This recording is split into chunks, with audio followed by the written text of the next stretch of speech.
అదిగో నా కొడుకొచ్చాడు. రారా అల్లుడు, నీ భార్యను తీసుకురాకుండా ఒక్కడవే వచ్చావే? తను లోపల రెడీ అవుతుంది అత్త.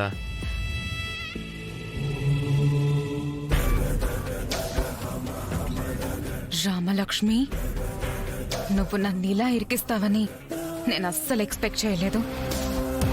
దాని సంగతి చెప్తాను. అసలు ఈ సమస్య నుంచి నేనిప్పుడు ఎలా బయటపడాలి? ఏరా ప్రశాంత్, డెకరేషన్ నచ్చిందా?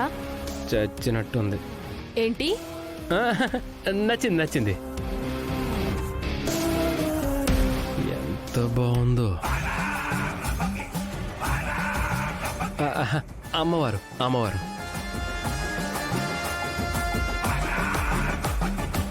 అమ్మవారిని అలంకరించింది మీ వదినేరా? తెలుస్తుంది అన్నయ్య. అంత బాగా డెకరేషన్ చేసిందంటే తను కాకుండా ఇంకెవరు చేసుంటారు? ఎంతైనా వదిన మొహం కలకల్లాడుతుంటుంది. వదిన అలంకరించింది అనగానే ఇల్లు ఇంకెంత కలకల్లాడుతుందో నేను గెస్ చేయగలను.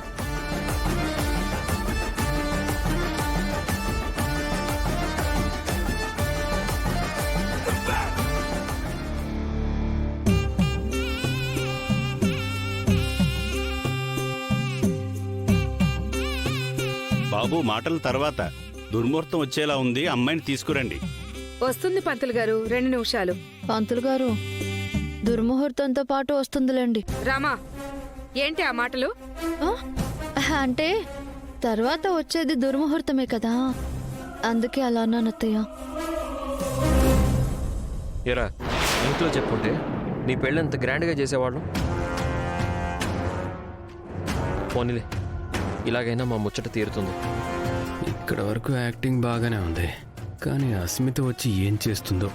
తాళి కట్టమంటే నేనేం చెయ్యాలో ఏమీ అర్థం కావట్లేదు.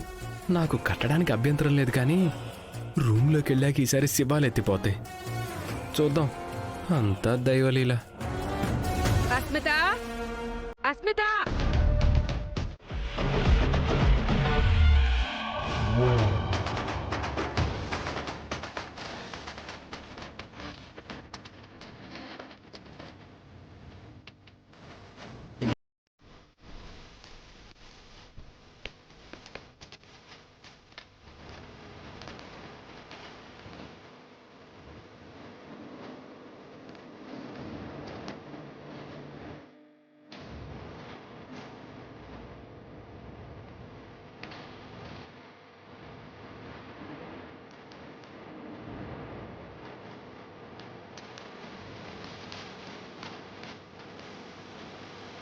నీ చిన్న కోడలికి 100 ఏళ్ళు.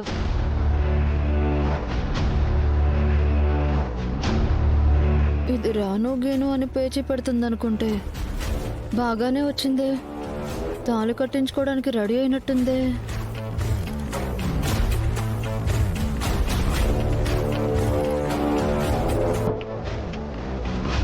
పెళ్లి కూతురు పెళ్లి కొడుకు వచ్చి కూర్చోండయ్యా. ఈ పీటలు ఇవ్వండమ్మా.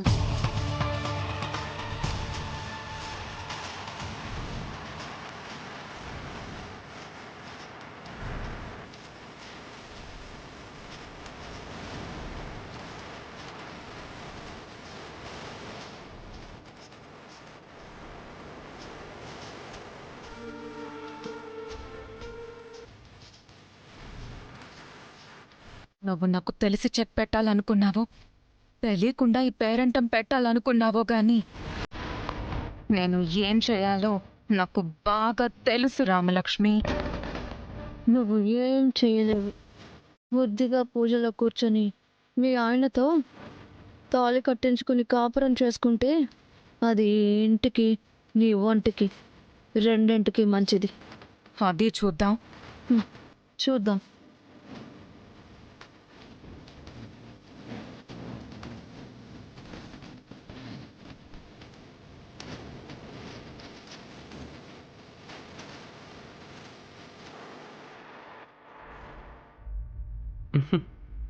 ఎక్కువ చేయకు, చంపేస్తాను.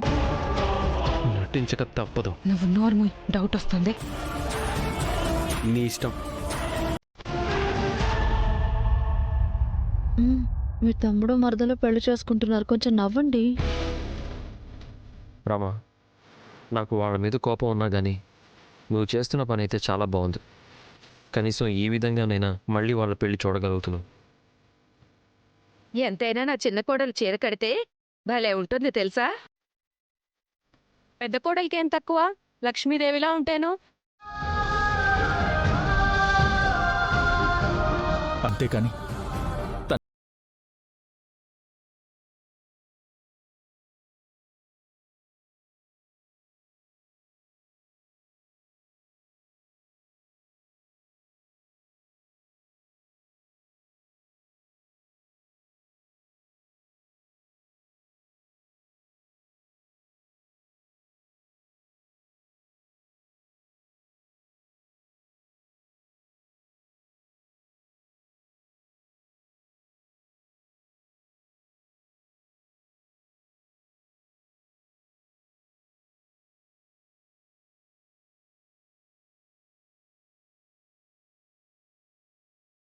మాట్లాడుకోకుండా